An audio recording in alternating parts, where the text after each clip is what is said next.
Ассалаумағалейкум, құрметті оқырмандар, қалдарыңыз қалай? Осы каналдың дамуына үлес қосып жатқандарыңызға, барлықтарыңызға Алла разы болсын, отбасыларыңызға береке бірлік ынтымақ келе берсін. Әрбіріңіздің дұғаларыңызды Аллах тағала аз уақыттың ішінде ең қайырлы, ең көркем түрде қабыл ете берсін. Ал бүгінгі тақырыпта Ережеп айы жайы айтылатын болады. Бұл айда қандай амалдар жасалу керек, жалпы Ережеп айы қандай ай? Осы жайында ашығырақ айтатын боламыз. Ережеп айының мұсылмандар үшін орны тым бөлек. Ардақты пайғамбарымыз, оған Алланың салауаты мен сәлемі болсын, осы айларға ерекше көңіл бөлетін, оны қалай өткізу керектігі жөнінде сахабаларға кеңес айтып отыратын. Сондай-ақ Ережеп айы басталған кезде: «Уа Алла, Ережеп және Шағбан айларында бізге береке бер, бізді Рамазан айына жеткізе көр» деп дұға оқитын. Ражаб сөзі ұлықтау, құрметтеу деген мағынаны білдіреді. Араб халқы ислам діні келмей тұрып, бұл айды ерекше қадірлеген. Тіпті осы уақытта жылдап жалғасып келе жатқан соғыстар, араздықтар тоқтаған. Ережеп айы Алла тағаланың соғысуға, қан төгуге тыйым салған айларының бірі. Ережеп айында елеулі тарихи оқиғалар өткен.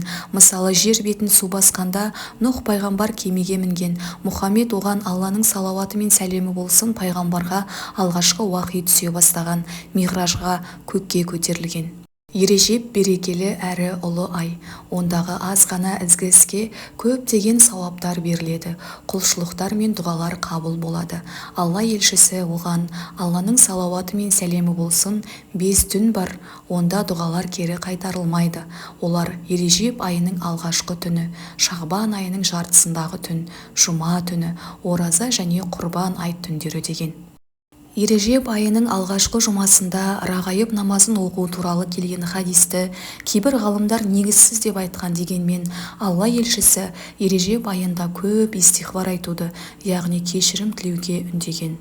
Бір адам пайғамбарымызға, оған Алланың салауаты мен сәлемі болсын, келіп: «Біз жахилиятта Ережеп айында осы айдың құрметіне құрбан шалатын едік, енді бізге не бұйырасыз?» деп сұрады. Алла елшісі: «Алланың жолында қайсы айда болса да құрбандық шала беріңдер, Алла үшін жақсылық жасаңдар, тамақтандырыңдар» деді. Сондықтан бұл айда қайырымдылық істермен де айналысуды ұмытпаған жөн.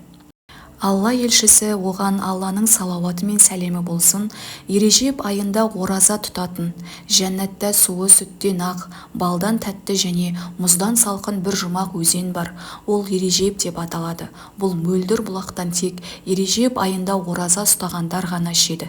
Алайда бұл айда ораза тұту, тұтпау әркімнің өз еркі болуы тиіс. Ережеп желге, Шағбан бұлтқа, Рамазан жаңбырға ұқсайды. Ережеп айында дән егілмесе, Шағбан айында суарылмаса, Рамазан айында одан қандай егін күтуге болады? Сол себепті бұл айды барынша пайдалы өткізіп, ғибадат жасап, дұға етіп, араздасқандар бір-бірімен жарасып татуласуы керек. Қысқасы, Рамазан айына деген рухани дайындықты осы айдан бастаған жөн.